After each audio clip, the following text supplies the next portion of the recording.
ધંધુકામાં ચારણ કન્યા theme park અને કસુંબલ લોકડાયરાનો કાર્યક્રમ યોજાયો.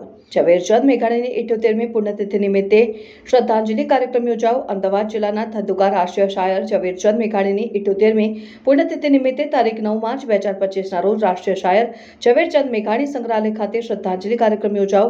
આ પ્રસંગે મેઘાણીજીની અમર કૃતિ ચારણ કન્યા આધારિત ગુજરાતના સર્વપ્રથમ અને અનોખા થીમ પાર્ક ચારણ કન્યા વાટિકાનું લોકાર્પણ કરાયું હતું. આ ઉપરાંત મેઘાણી વંદના રૂપે કસુંબલ લોક ડાયરો યોજાયો, જેમાં લોક સાહિત્ય અને સંસ્કૃતિની ગુંજન જોવા મળી. કાર્યક્રમમાં અનેક મહાનુભાવો ઉપસ્થિત રહ્યા, જેમાં પૂર્વ મંત્રી ભૂપેન્દ્રસિંહ ચુડાસમા, પ્રવાસન મંત્રી મુળુભાઈ બેરા, ધારાસભ્ય કાળુભાઈ ડાભી, લોક સાહિત્યકાર અભયસિંહ રાઠોડ, હાસ્ય કલાકાર ધીરુભાઈ સરવૈયા, ઝવેરચંદ મેઘાણી સ્મૃતિ સંસ્થાનના સ્થાપક પિનાકીભાઈ મેઘાણી, તારક મહેતા કા ઉલ્ટા ચશ્માના સુંદરલાલ, મયુરભાઈ વાકાણી, ધંધુકા નગરપાલિકાના પ્રમુખ પારુલબેન આદેશરા પ્રમુખ, ઉપપ્રમુખ ગજરાબહેન ચૌહાણ, કારોબારી સમિતિના chairman Rajeshbhai Parmar, APMC chairman Chetansinh Chavda, Rameshbhai Chauhan, Chandrasinh Chudasama, Sadevsinh Gohil, Bhupatsinh Chudasama સહિત અનેક મહાનુભાવો ઉપસ્થિત રહ્યા હતા. કાર્યક્રમ દરમિયાન મહાનુભાવોએ ઝવેરચંદ મેઘાણીની લોક સાહિત્ય પ્રત્યેની અમૂલ્ય ભેટ અને તેમની અમર કૃતિઓ અંગે